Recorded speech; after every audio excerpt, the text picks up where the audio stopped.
Merci tous d'être présents. Je remercie Anissé Le Pors d'avoir bien voulu venir ici dans le 11e pour cette réunion débat autour de la question des services publics. Au moment où on a fixé la date, on ne pensait pas être aussi à propos, puisque vous le savez, aujourd'hui c'était une journée d'action, de grève, de manifestation de la fonction publique sur cette question centrale, sachant que évidemment le gouvernement actuel multiplie les attaques contre la fonction publique, le service public plus généralement, et donc il est important aussi ce soir de se réunir, de se poser un peu pour se poser les questions de fond. Et je remercie donc encore une fois Anissé Le Pors, que je ne vais pas vous présenter, pour nous parler de ces questions-là. Comment va se dérouler la soirée? On va écouter Anissé nous présenter donc à grands traits ce qu'il a à nous dire sur la question du service public, et puis on prendra des questions, on discutera, voilà, il y aura une interaction entre la salle et la tribune. Voilà. Anissé, merci. Vous voyez que j'avais encore un répit. Bien, après une journée d'action, je ne sais pas si ça marche. Après une journée d'action, je crois que c'est une bonne idée, effectivement, de prévoir un moment de réflexion. Et le micro, s'il vous plaît. Vous voyez, donc ça ne marche pas. Oui, ça fait on entend. Bien. Je le ferai un exposé très général, passant sur beaucoup de questions importantes, mais je compte sur vous pour, dans la discussion, les évoquer et aller plus directement sur les questions qui vous intéressent. C'est pourquoi, dans un premier temps, je m'interrogerai sur des questions très générales, comme celle de l'intérêt général, précisément, la notion de service public, la conception française de la fonction publique, en faisant un petit peu d'histoire et puis peut-être un petit peu de philosophie aussi.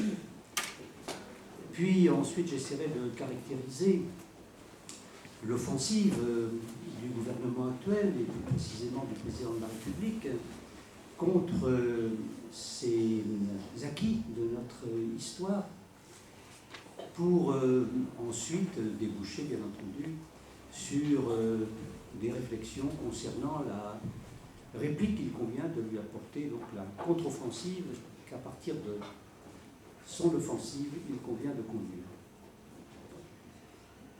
La question de l'intérêt général en France, pour aborder le premier volet, est une question qui longtemps a semblé, et notamment aux communistes, une question pas intéressante car pas contradictoire.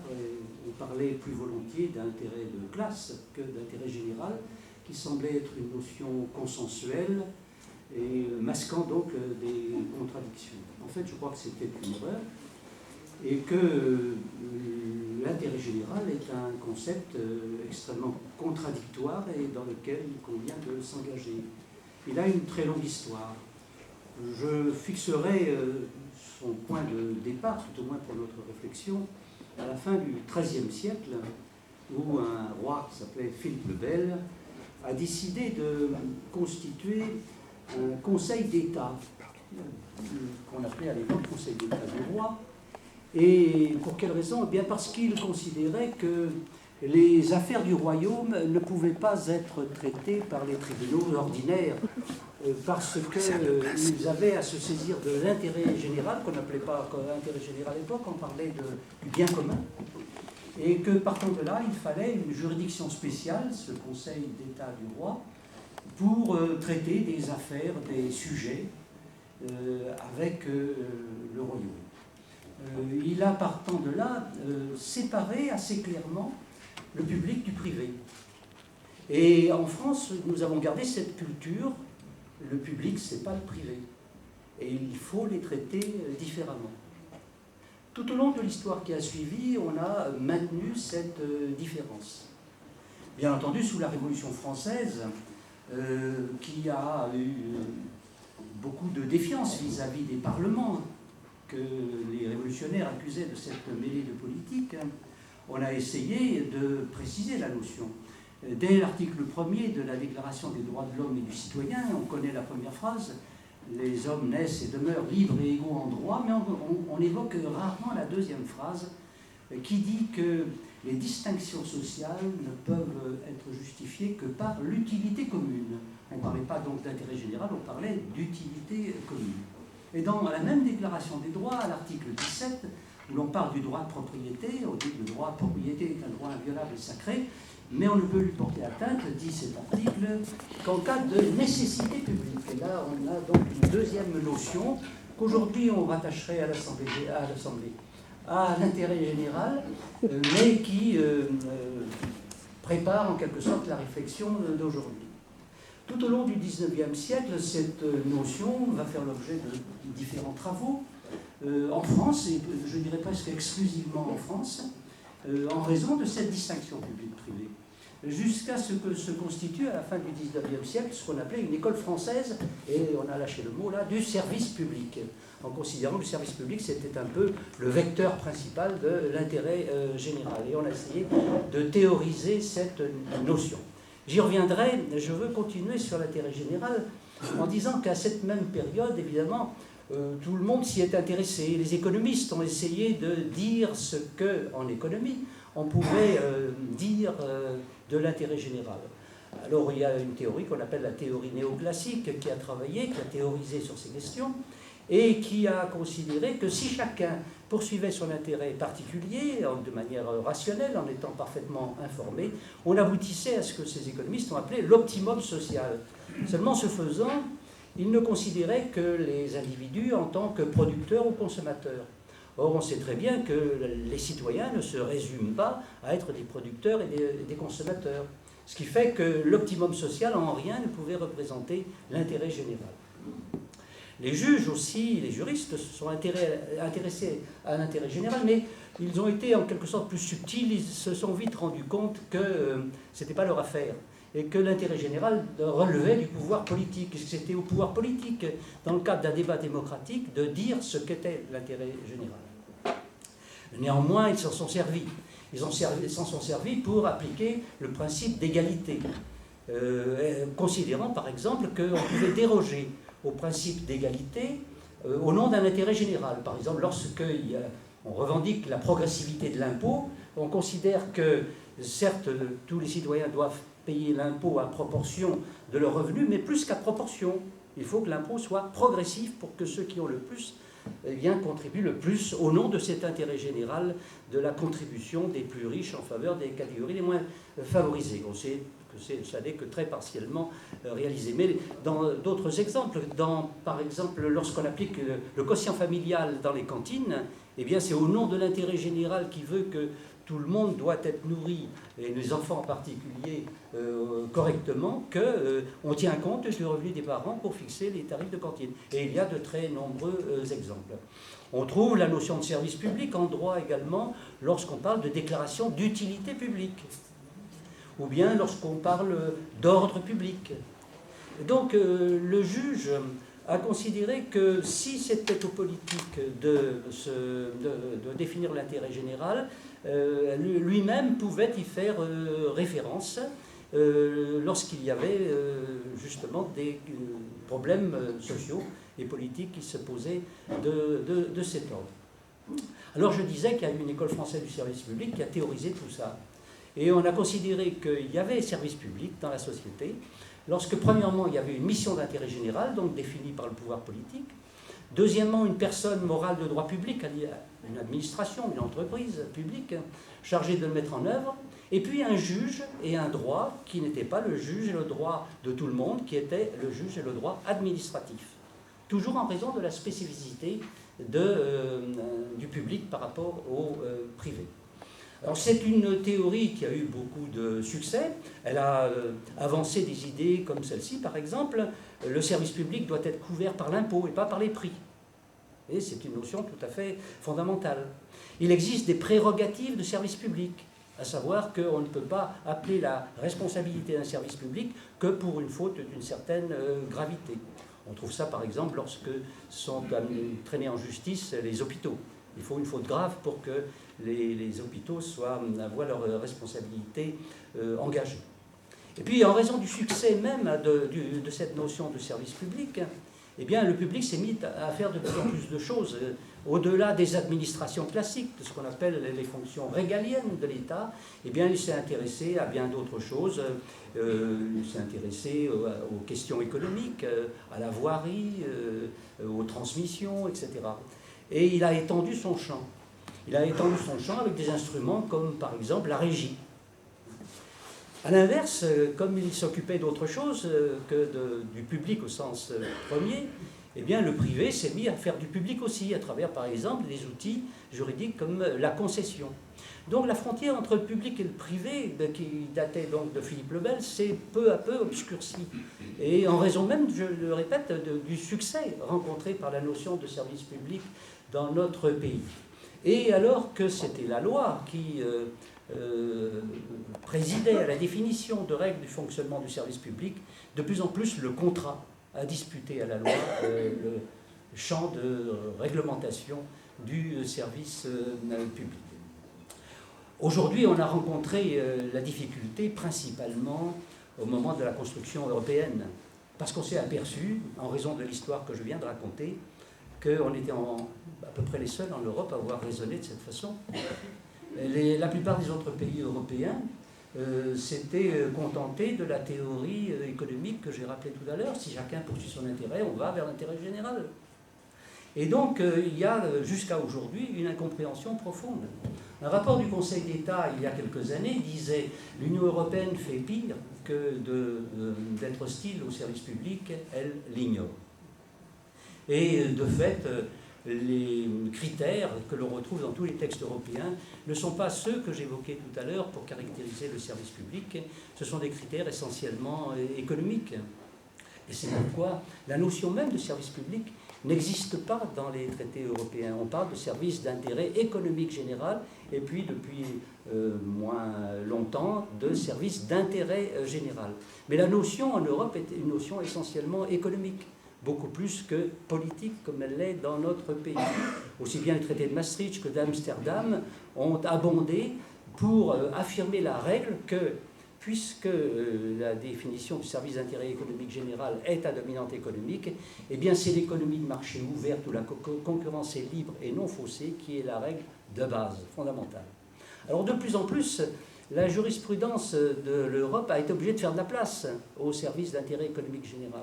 Et c'est pourquoi la Cour de justice des communautés européennes, dans sa jurisprudence, progressivement a produit un certain nombre d'arrêts où on évoque la nécessité pour des organismes qui sont chargés de l'intérêt général de pouvoir, malgré la règle de la concurrence, développer leur mission. Il n'en reste pas moins qu'au jour d'aujourd'hui, comme on dit, eh bien, c'est la règle de la concurrence qui est la règle de base et l'activité d'intérêt général qui est l'exception. Voilà donc, on en est. Puisqu'on parlait de l'Europe, j'évoquerai en passant, parce que pour le cas où elle viendrait dans la discussion, qu'il y a un article qui est l'article 345 du traité sur le fonctionnement de l'Union européenne, qui dit que les présents traités ne préjugent en rien la propriété, le régime de la propriété des États membres. Ce qui veut dire très simplement qu'on admet, au niveau du droit européen, la notion de propriété publique. Donc, ça n'est pas le droit européen qui empêcherait de nationaliser en France, par exemple, voire de nationaliser au niveau de l'Europe. On ne parle jamais de cette question, personnellement j'y tiens, puisqu'il y a quand même un quart de siècle, j'étais responsable au Parti communiste du seuil minimum de nationalisation dont je n'entends plus parler. Alors peut-être que quelqu'un m'interrogera sur le problème dans le débat. Mais j'y répondrai volontiers, bien entendu. Ça, si ce n'est pas un appel du pied. Voilà. Bien, donc je parlais du service public. La fonction publique maintenant. La fonction publique, eh bien, c'est, je dirais, le troisième étage, l'intérêt général, le service public. La fonction publique, elle est ancienne aussi, mais sa réglementation et sa conception est relativement récente. Pendant tout le 19e siècle, Et dans l'esprit à la fois de la monarchie absolue, et puis de l'Empire et du consulat, la fonction publique avait un caractère autoritaire. Ce qui comptait, c'était le service de l'État, sous différents régimes, bien entendu, et les conditions matérielles et morales des fonctionnaires étaient peu prises en compte. Ils étaient soumis à un principe hiérarchique extrêmement sévère, ce qui explique que pendant toute la première moitié du XXe siècle, les organisations de fonctionnaires étaient hostiles à tout statut général des fonctionnaires. Ils parlaient de statut carcan lorsqu'on évoquait le statut.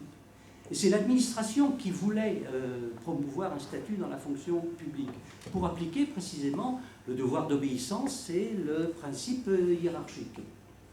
Aujourd'hui, c'est Sarkozy qui parle de statut carcan, mais ne le lui dites pas parce qu'il nous renverrait dans la figure que les syndicats, au début du XXe siècle, utilisaient la même formule. Il n'a pas des conseillers suffisamment aiguisés pour avoir trouvé l'idée. Ce qui fait que c'est le Conseil d'État qui, à la faveur des revendications des fonctionnaires, a accumulé toute une jurisprudence permettant par exemple à un fonctionnaire qui est dans une instance disciplinaire d'avoir accès à son dossier, fixant les règles de détachement, fixant les règles de rapprochement des conjoints avec la loi Roustan. C'est le cartel des gauches en 1924 qui reconnaîtra aux fonctionnaires le droit de se réunir en association, ce qu'ils traduiront assez rapidement en syndicat. Premier statut général des fonctionnaires, et ça c'est expliqué par ce qui précède. C'est un statut qui est né sous Vichy en 1941, qui était issu de la Charte du travail, qui certes reprenait beaucoup d'éléments de la jurisprudence du Conseil d'État, mais en mêlant à cette jurisprudence des dispositions antisémites, par exemple. Donc c'est un statut dont on n'a pas gardé le souvenir. Fort heureusement, d'ailleurs, il a été très peu appliqué. Et le premier statut général des fonctionnaires démocratiques, c'est celui issu de la loi du 19 octobre 1946, sous l'impulsion de Maurice Thorez, qui était alors ministre de la fonction publique et vice-président du Conseil. Il s'est basé essentiellement sur la jurisprudence du Conseil d'État, sur les travaux d'une commission qui était présidée par Michel Debré, et puis une commission qu'il avait formée lui-même à partir de militants syndicaux de la CGT et de la CFTC. C'était la CFTC qui était le deuxième syndicat de l'époque. Et c'est comme ça qu'est né donc le statut de 1946, qui a fixé les grandes règles, d'abord les grandes catégories de fonctionnaires, A, B, C, les D qui a disparu depuis, qui a fixé le problème du droit syndical, des organismes paritaires, du système de protection et de retraite des fonctionnaires, etc., etc. Ce statut a duré jusqu'en 1959, où il a été remplacé à la faveur du changement de régime, l'entrée en vigueur de la Constitution de la Ve République, qui n'a pas modifié au fond, sinon que comme la Constitution de la Ve République faisait un partage différent entre ce qui était législatif et ce qui était réglementaire, eh bien, le statut a rétréci un peu, mais ça n'a pas changé au fond. Et puis l'autre étape, eh bien, c'est celle que j'ai animée entre 1983 et 1984 pour donner un statut général des fonctionnaires qui est toujours en vigueur, même s'il a été, j'y reviendrai, profondément atteint. En 1946, le statut général des fonctionnaires faisait 146 articles. En 1959, il en faisait 57. Aujourd'hui, il en fait plus de 500. Pourquoi ? Parce que la grande décision que nous avons prise en 1983-84, c'est de mettre sous statut général des fonctionnaires les agents des collectivités territoriales et des établissements publics hospitaliers et de recherche. Il y avait 1 million de fonctionnaires qui étaient tous fonctionnaires de l'État en 1946. Quand je suis arrivé au gouvernement, il en avait 2 millions. Aujourd'hui, il y en a 5,2 millions. Alors ça ne veut pas dire qu'on a multiplié le nombre de fonctionnaires. Ça veut dire simplement qu'on a mis sous statut des gens qui étaient des agents publics, mais qui étaient gérés par ce qu'on appellerait aujourd'hui des conventions collectives. Alors à l'époque, je me suis dit, comment faire pour assurer la solidité de ce statut général ? Et j'ai pensé que plutôt que de le fonder sur des règles juridiques dont on sait très bien qu'elles peuvent être créées, vivre, mais qu'elles peuvent mourir aussi, hein. Une loi peut remplacer une loi. Je me suis dit qu'il était peut-être plus fondamental de baser cette conception française de la fonction publique dans les conditions de notre époque sur 3 principes. Le premier principe, le principe tiré de l'article 6 de la Déclaration des droits de l'homme et du citoyen, disant que tout citoyen doit concourir à l'élaboration de la loi, que les citoyens doivent avoir un égal accès aux emplois publics en fonction de leur capacité, de leur vertu et de leur talent. C'est comme cela qu'on parlait à cette époque, et à cette époque on parlait bien. Et on en a déduit que c'était par voie de concours que l'on entrait dans la fonction publique. Le deuxième principe, c'est le principe d'indépendance, à savoir que le fonctionnaire est propriétaire de son grade, tandis que son emploi est à la disposition de l'administration. C'est cette propriété de son grade qui fait qu'il est à l'abri des pressions politiques, économiques et de l'arbitraire administratif.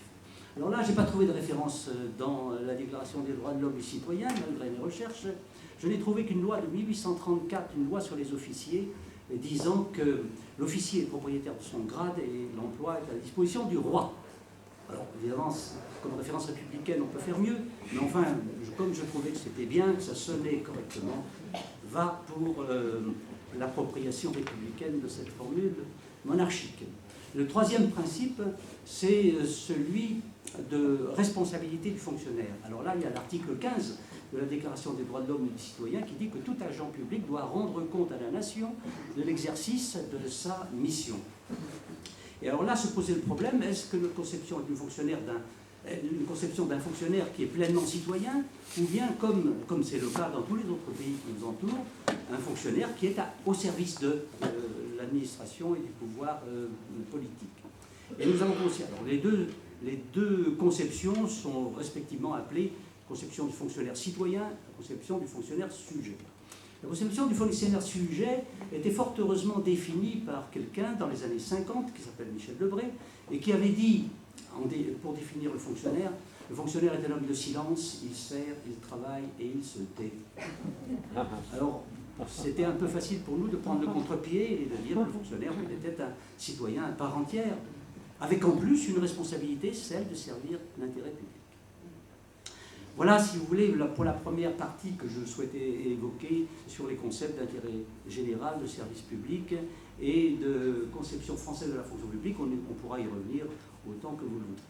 Je voudrais maintenant caractériser cette offensive sarkozyste. Sarkozy se caractérise par le fait qu'il ne connaît pas bien l'histoire de France, que je ne me suis plus à rappeler précisément. Non, je n'en donne aucune explication. À l'évidence, il vit dans l'instant, c'est-à-dire sans passé et sans avenir. Marcel Gauchet, un philosophe que j'apprécie, a dit la stratégie de Nicolas Sarkozy, c'est la banalisation de la France. Et quelquefois, j'en arrive à me demander effectivement si pour Sarkozy, la France, ce n'est pas une somme d'anomalies.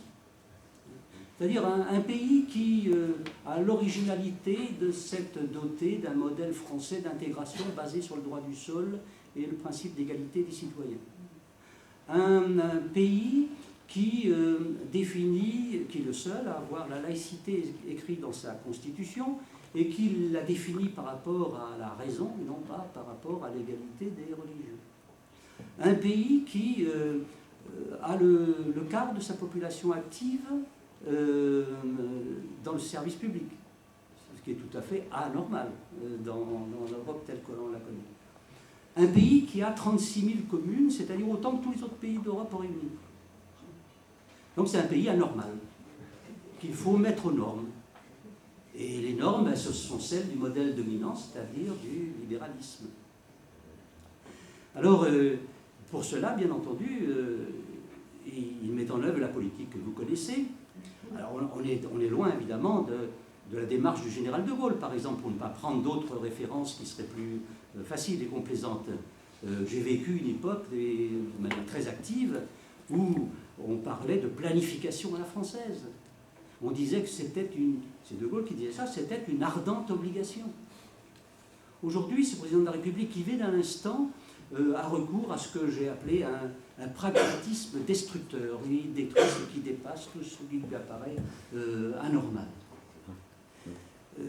je crois, donc je ne parle pas seulement du service public, il y a toute une série de domaines où la France lui apparaît anormale, et ce qu'il appelle la rupture ou la réforme, eh bien pour lui c'est de la rendre comme les autres, quoi. Or, effectivement, la France ne se laisse pas faire. Et je voudrais prendre 3 exemples pour caractériser d'abord cette offensive, et puis nous verrons ensuite quelles conséquences en tirer pour la contre-offensive. Tout d'abord, la gestion des finances publiques, des politiques publiques.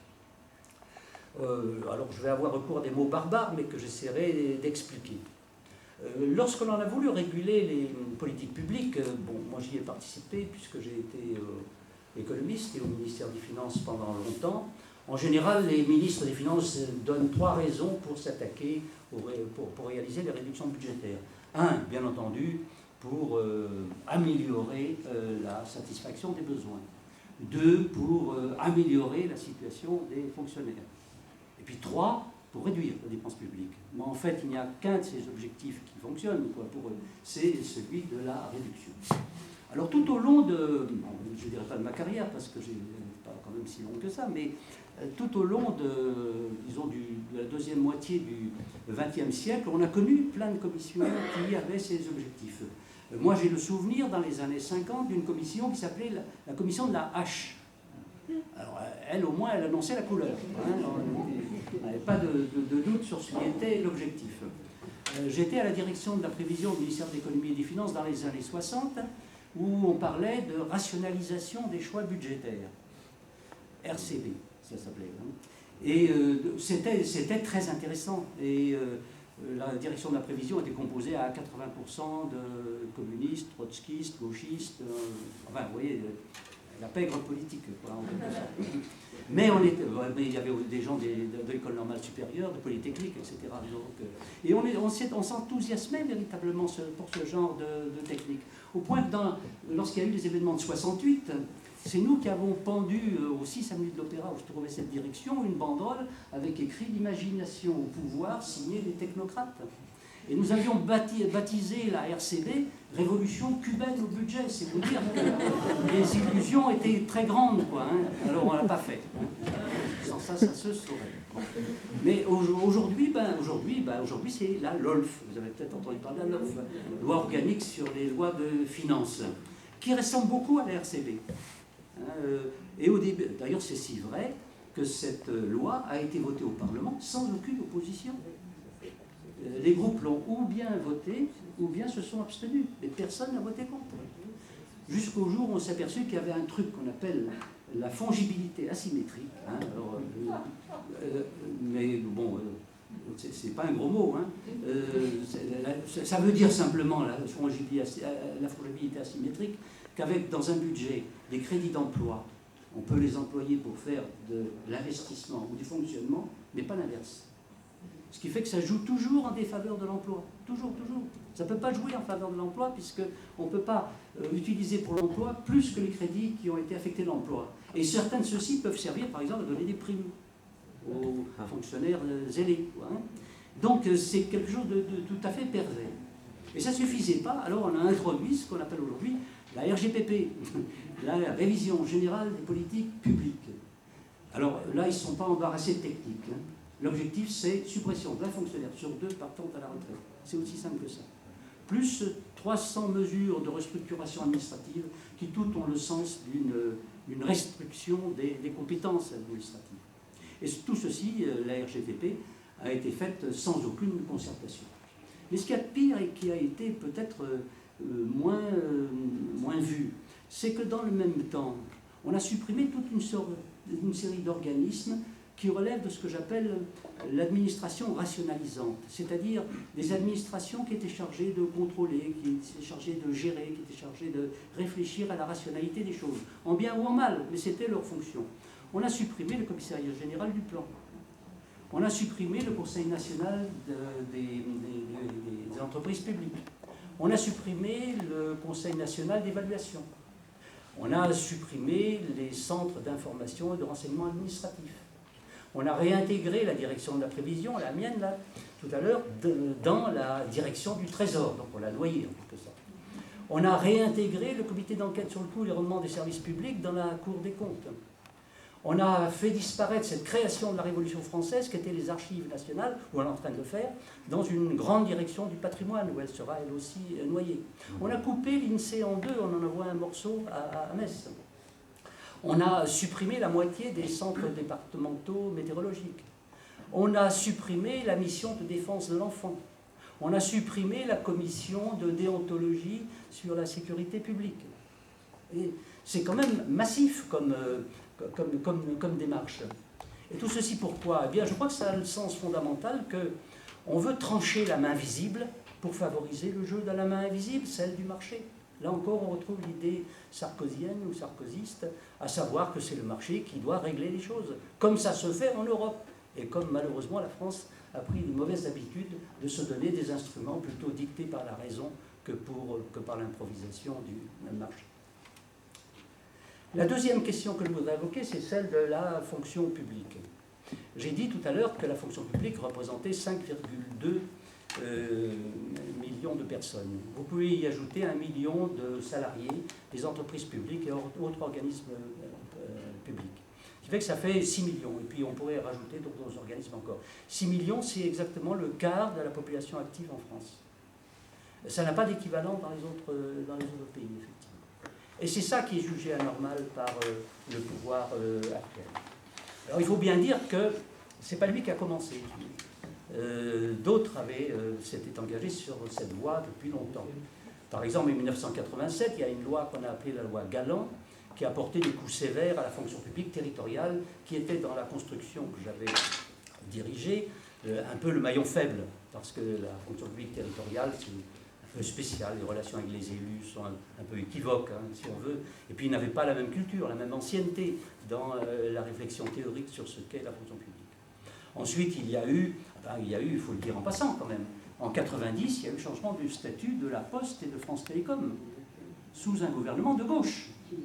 Hein, on peut se plaindre aujourd'hui, effectivement, mais il ne faut pas oublier que c'est quand même Paul Quilles qui a engagé le changement de statut, tout au moins, et aujourd'hui la privatisation de France Télécom. Bien, j'aurais garde d'oublier également la privatisation d'Air France, encore sous un gouvernement de gauche, à la fin des années 90. Puis le Conseil d'État, en 2003, fait un rapport qui propose ni plus ni moins de supprimer le statut général des fonctionnaires et d'introduire le contrat comme mode normal de recrutement. Plus récemment, il y a eu une loi sur la modernisation du 2 février 2007, et puis en 2009, le 3 août, une loi sur la mobilité des fonctionnaires, qui porte autant de coûts et qui supprime toute une série de dispositions de l'architecture statutaire que j'ai évoquée tout à l'heure. Alors, je crois qu'il faut tirer de cette histoire, de cette rapide rétrospective que je viens de faire, une idée simple, c'est que lorsque un gouvernement de droite succède à un gouvernement de gauche, il n'hésite pas à supprimer ce qu'a fait le gouvernement de gauche. Mais lorsqu'un gouvernement de gauche succède à un gouvernement de droite, on a l'impression qu'il est paralysé, il laisse les choses en l'état. Alors je ne dis pas ça pour provoquer qui que ce soit, mais surtout pour qu'on s'en souvienne s'il y a une prochaine fois. Voilà, je laisse 3 secondes de méditation. Bien. Voilà. Alors Sarkozy, donc, arrivant en 2007, a annoncé tout de suite, hein, dès le mois de septembre, une révolution culturelle dans la fonction publique.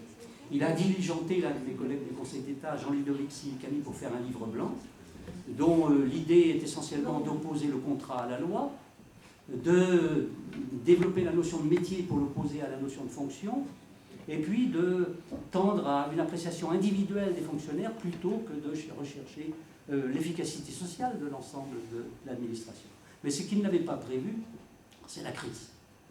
Et la crise a montré que le fait pour la France d'avoir un quart de sa population active dans le service public était, comme on dit les journalistes, un puissant amortisseur social. Amortisseur du point de vue de l'emploi, amortisseur du point de vue du pouvoir d'achat, non pas que les fonctionnaires soient bien payés, mais la masse représentée par les 5 millions de fonctionnaires, c'est un soutien à la consommation et à la production. Amortisseur social du point de vue du système de protection sociale et des retraites. Et j'ajouterais, pour mon titre personnel, amortisseur d'un point de vue éthique, d'un point de vue moral. car le service public français, parce qu'il est basé sur des principes républicains, est un service public intègre face à l'immoralité spectaculairement affichée par le système financier fauteur de crise. Et c'est pourquoi aujourd'hui Nicolas Sarkozy ne parle plus de révolution culturelle, et c'est pourquoi cela nous montre que ce pouvoir peut, à la faveur de circonstances aussi importantes que celle-là, être mis en échec. Troisième question que je voudrais évoquer, c'est la réforme des collectivités territoriales. Là aussi, c'est une grande affaire du pouvoir actuel. Ces 36 000 communes, ces 100 départements le dérangent, et il veut mettre fin à cet héritage de la Révolution prolongé par les grands mouvements démocratiques et de transformation sociale de notre pays. Alors, il utilise l'image du millefeuille. Mais c'est une fausse image, car s'il est vrai qu'il y a de nombreux niveaux, tous n'ont pas la même importance. Et quand on va à l'essentiel, on se rend compte qu'il n'y a pas 1000 niveaux, mais qu'il y en a 6. Il y a les communes, les agglomérations de communes, les départements, les régions, la nation et l'Europe. Et si 6 étant 2 fois 3, on prend les 3 niveaux suivants, communes, département, nation, on a là un triptyque politique.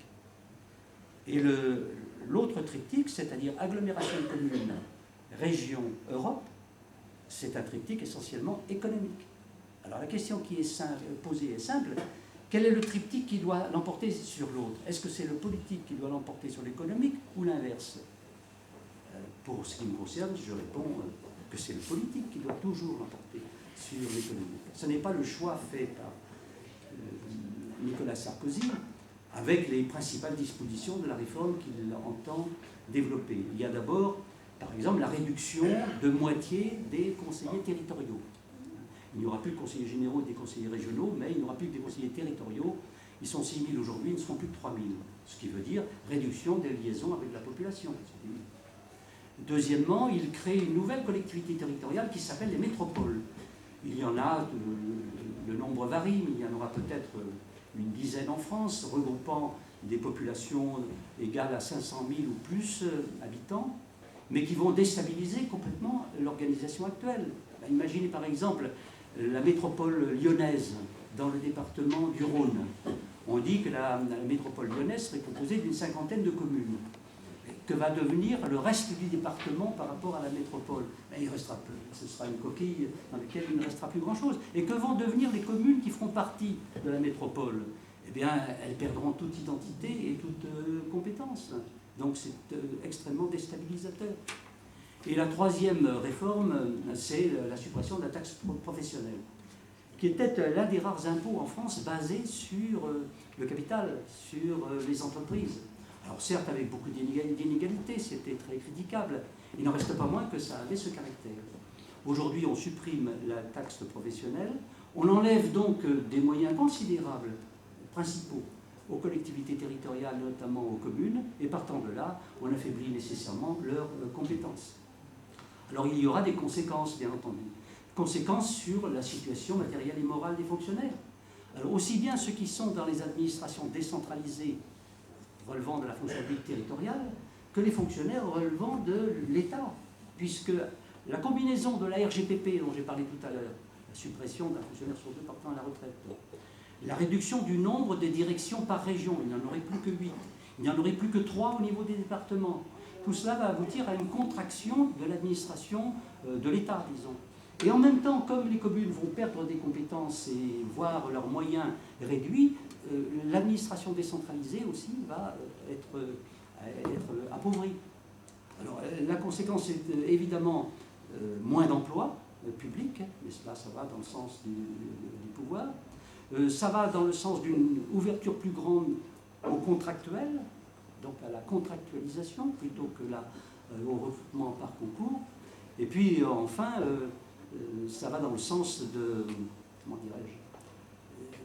d'une augmentation de la part variable dans les rémunérations pour rémunérer les bons serviteurs, en quelque sorte. Le système indemnitaire va connaître de très grandes inégalités. Deuxièmement, ce sera donc, comme je viens de le dire, un appauvrissement des services publics. Et la place laissée libre par les services publics du fait de cet appauvrissement, bien entendu, va être occupée aussitôt par le secteur privé pour les secteurs au moins les plus rentables.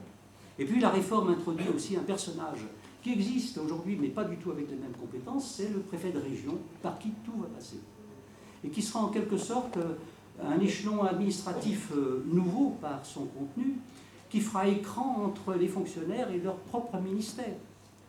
On a parlé à propos de ce nouveau personnage de gouverneur ou de proconsul. Et ça, c'est donc une autre caractéristique du caractère présidentiel de ce régime. La liaison sera directe entre ce proconsul et l'Élysée, pour parler très simplement. Voilà, je crois, les caractéristiques de cette réforme des collectivités territoriales. Alors, la contre-offensive. Je serai bref, puisque c'est sur cette base qu'on engagera la discussion. Je crois tout d'abord que si j'ai longuement insisté sur la question des principes, des concepts et des valeurs, c'est parce que je pense que ça doit être au cœur de la réaction vis-à-vis de cette politique. D'ailleurs, le pouvoir lui-même de Sarkozy ne s'y pas trompé. Le rapport de Silicani, dont je parlais tout à l'heure, qui était là pour mettre en œuvre les modalités de sa réforme culturelle, de sa révolution culturelle, eh bien,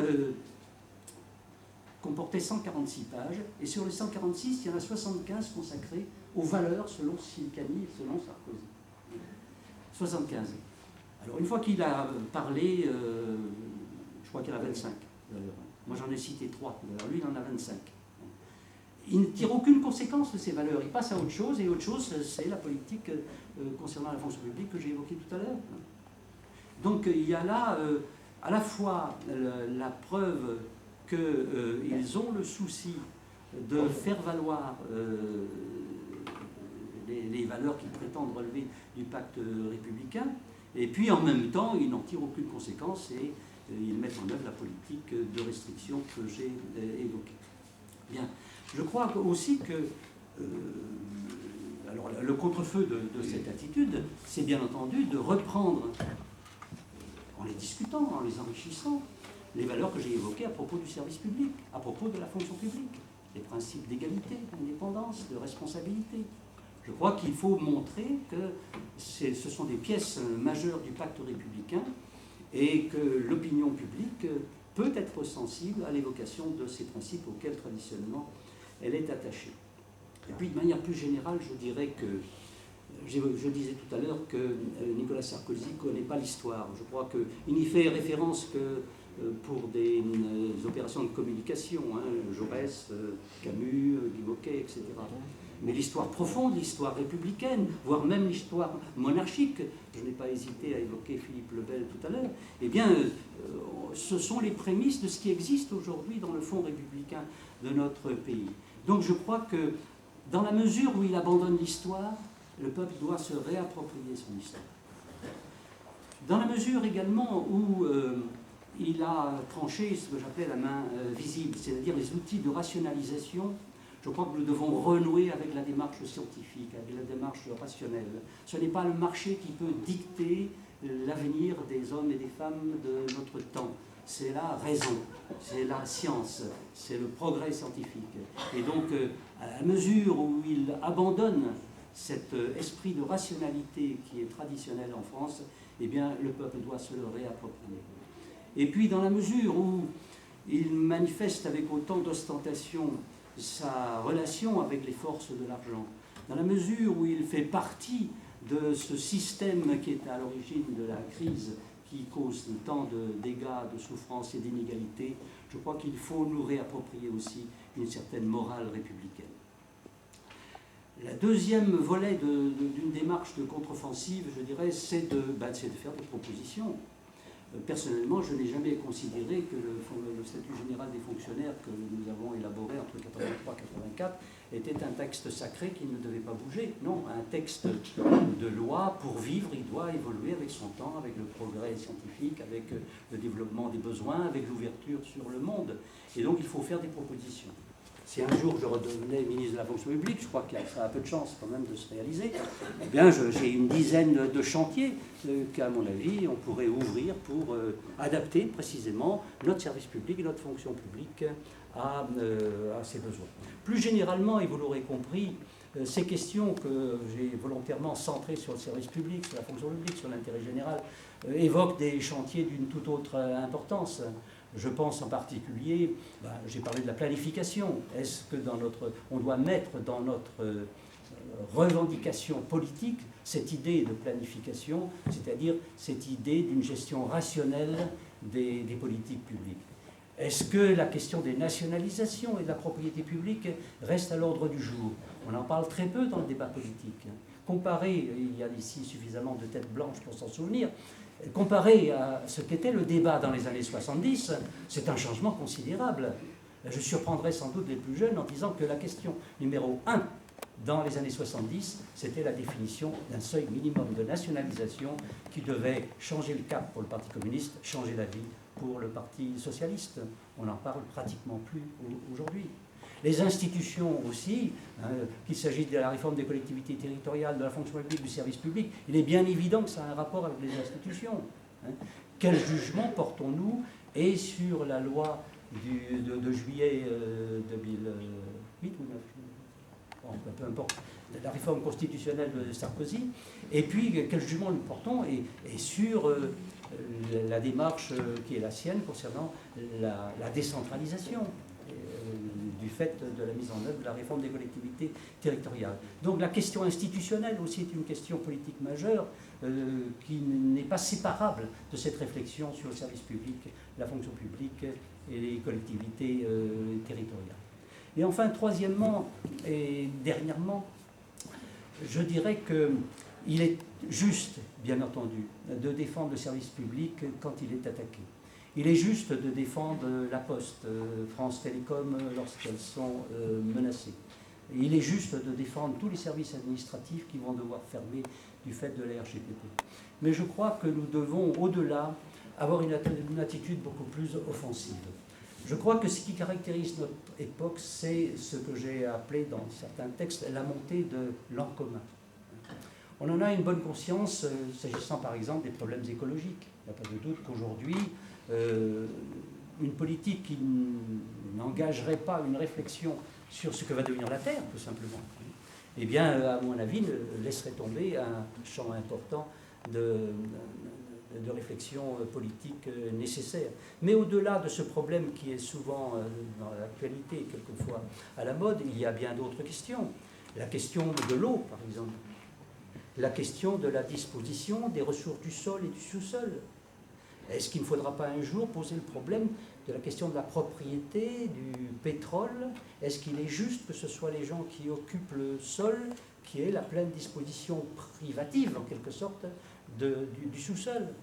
Les biens alimentaires ne devraient-ils pas faire l'objet également d'une organisation internationale, voire mondiale? De très nombreux services, je pense aux télécommunications, j'ai été ingénieur à la météorologie bien entendu aussi, mais les transmissions, le contrôle aérien, tout cela appelle quoi? Appelle des services publics. Des services publics qui dès lors ne seraient plus nationaux, mais seraient internationaux, voire définis d'emblée au niveau mondial. J'en tire comme conséquence, c'est que notre époque me semble caractérisée, et c'est ça sa singularité fondamentale, par le fait qu'il y a une prise de conscience de l'unité de destin du genre humain. Nous étions jusque-là dans les nations, voire dans des sous-ensembles de la nation, ou alors dans des continents, etc., pour réfléchir à notre devenir. Aujourd'hui, je crois que la conscience que les hommes ne se sauveront pas, sinon ensemble, monte progressivement dans le débat politique. Et c'est à cela qu'il faut accrocher la notion de service public. C'est à cela qu'il faut accrocher toutes les revendications. La bataille pour les services publics, pour la fonction publique, eh bien, n'est pas une bataille pour défendre seulement ce qui a été acquis. C'est surtout une bataille pour s'inscrire dans une évolution du monde qui est profondément moderne et progressiste. Et c'est pourquoi je le dis souvent, et c'est une conviction personnelle profonde que je voudrais faire partager, que le XXIe siècle peut être et doit être l'âge d'or du service public. Voilà, j'ai tenu à parler d'élèves.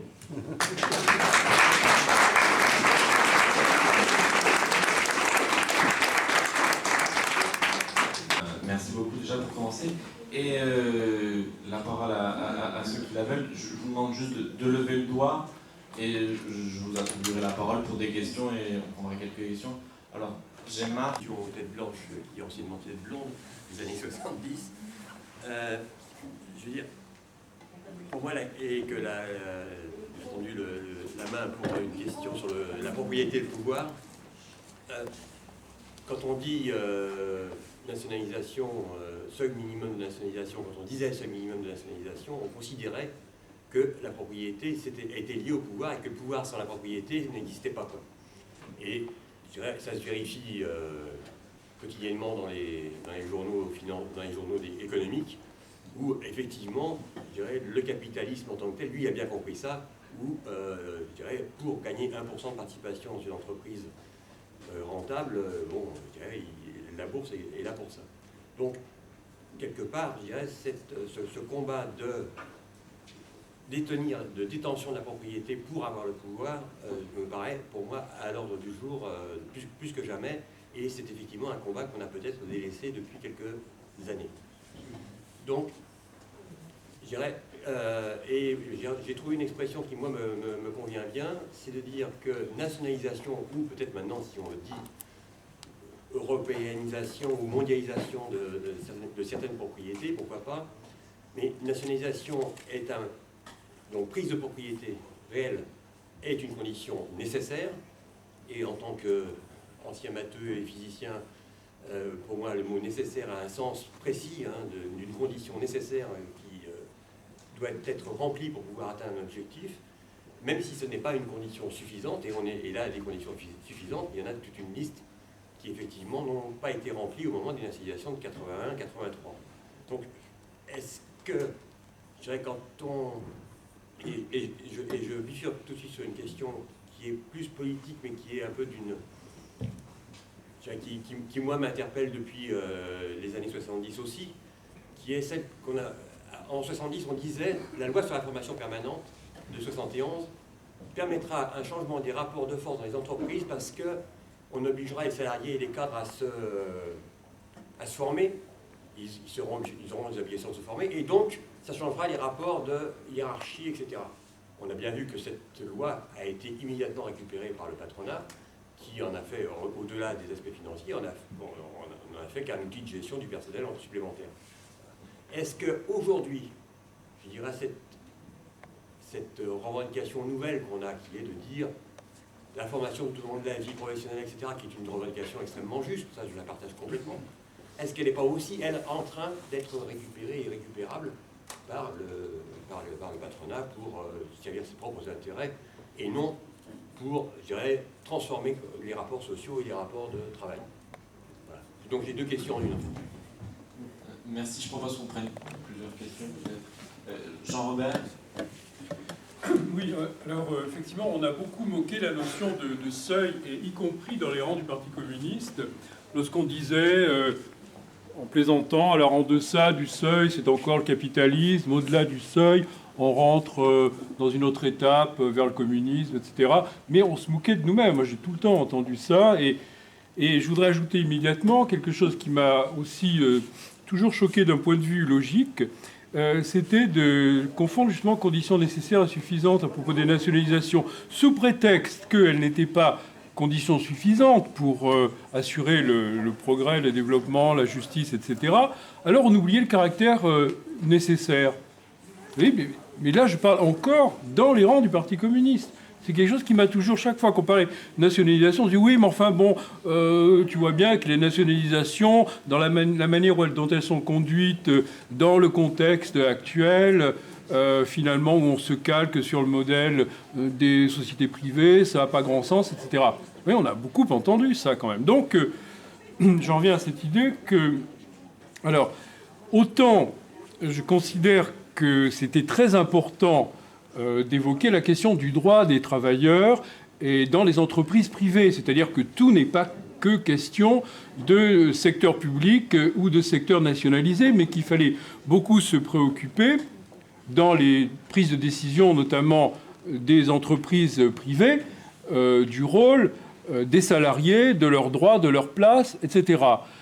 Autant, il me semble qu'il faut aussi se préoccuper de ce seuil de propriété publique et de nationalisation. Oui, mais je crois que quand on s'est intéressé à juste titre de l'importance du droit des salariés dans les entreprises privées, on a un peu délaissé la question du secteur public. Et puis, une dernière réflexion, évidemment, c'est par rapport à l'Europe.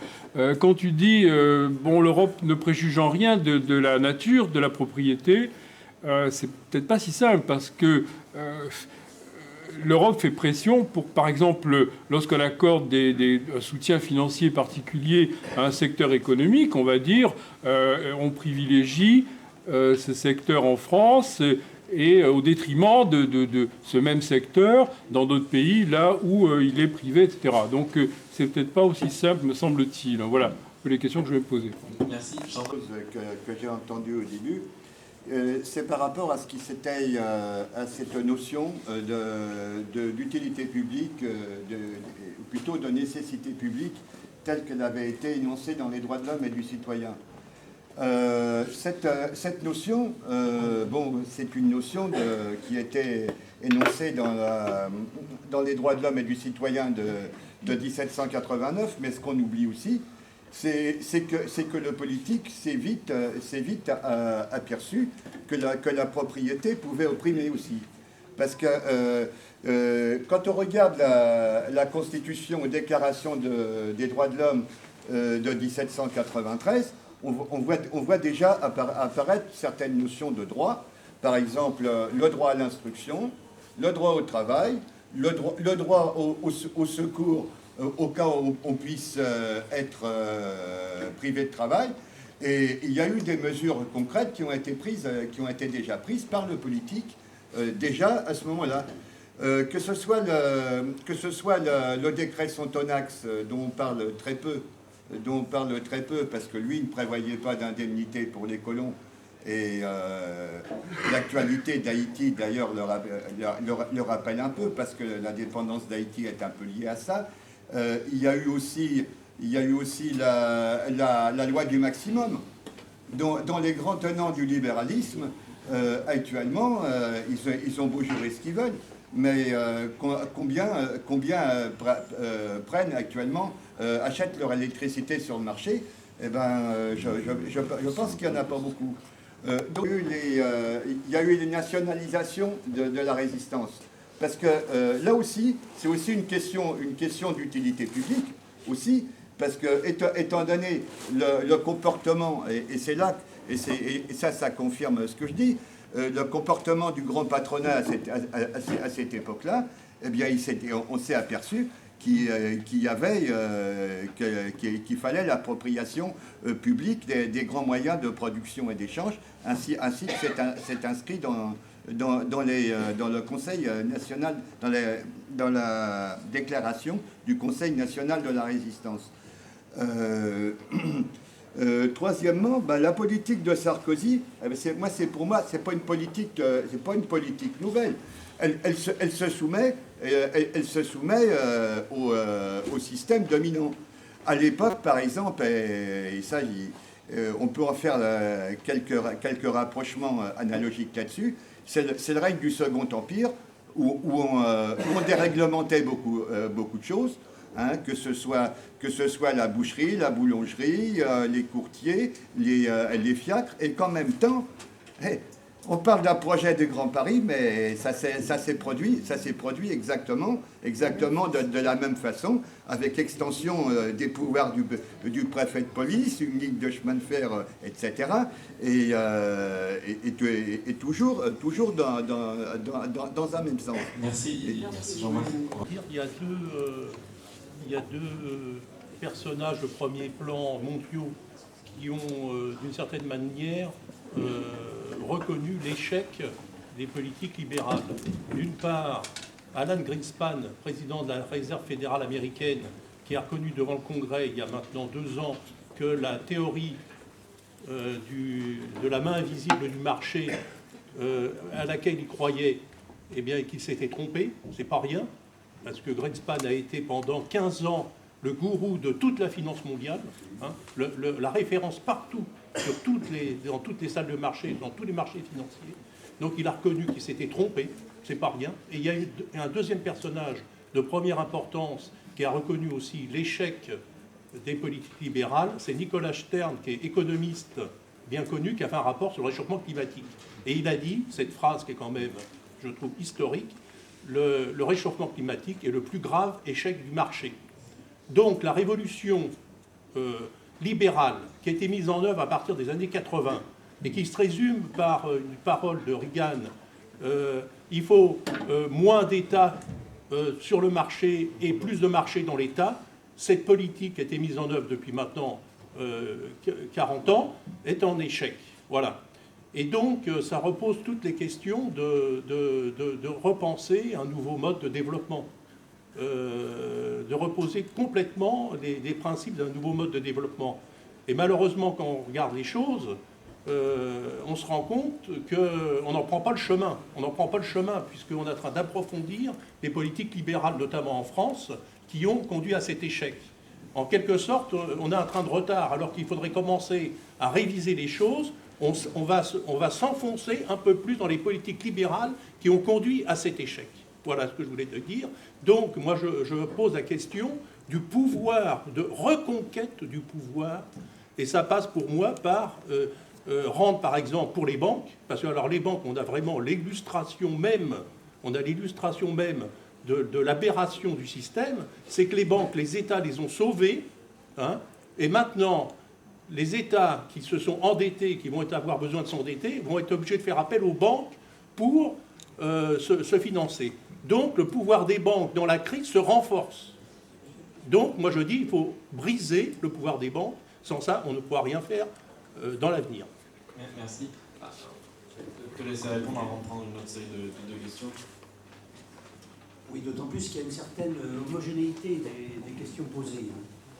Et moi, je bois un peu du petit lait, parce que je fais beaucoup de réunions, et c'est la première réunion où on évoque cette question du secteur public, de la propriété publique, alors que pour moi, c'est un grand manque dans la situation politique actuelle. Dans les années 70, certains, là encore, peut-être s'en souviennent, il y avait une phrase qui nous servait de slogan, « Là où est la propriété, là est le pouvoir ». Et cette phrase, elle ne figurait pas dans le programme du Parti communiste, elle figurait dans le programme du Parti socialiste. Ça pouvait être un regret qu'on ne l'ait pas trouvé plus vite, quoi, mais c'est le cas.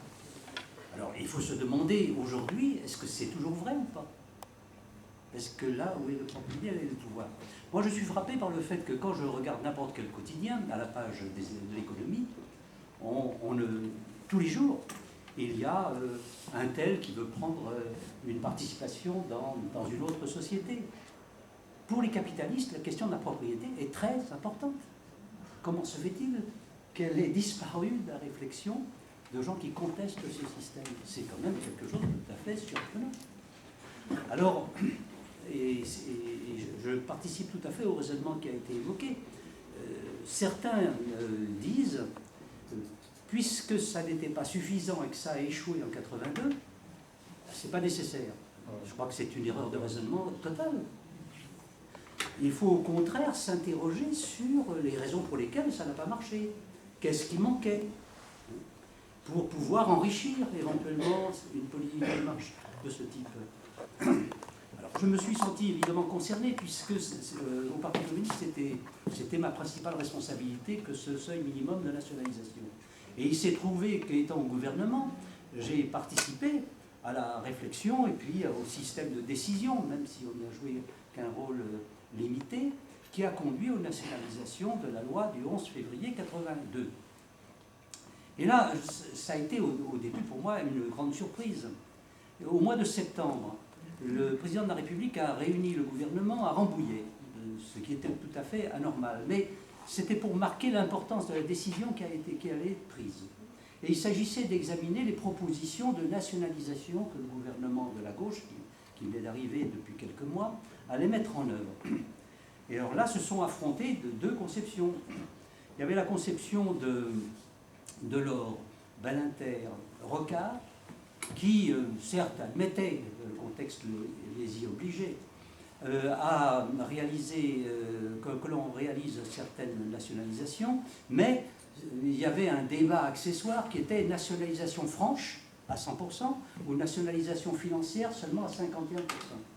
Alors eux défendaient l'idée de nationalisation financière à 51% et défendaient les nationalisations à 100%, les 4 ministres communistes, Chevènement et Mauroy. Et à ma surprise, je dois dire, Mitterrand a pour l'essentiel arbitré en faveur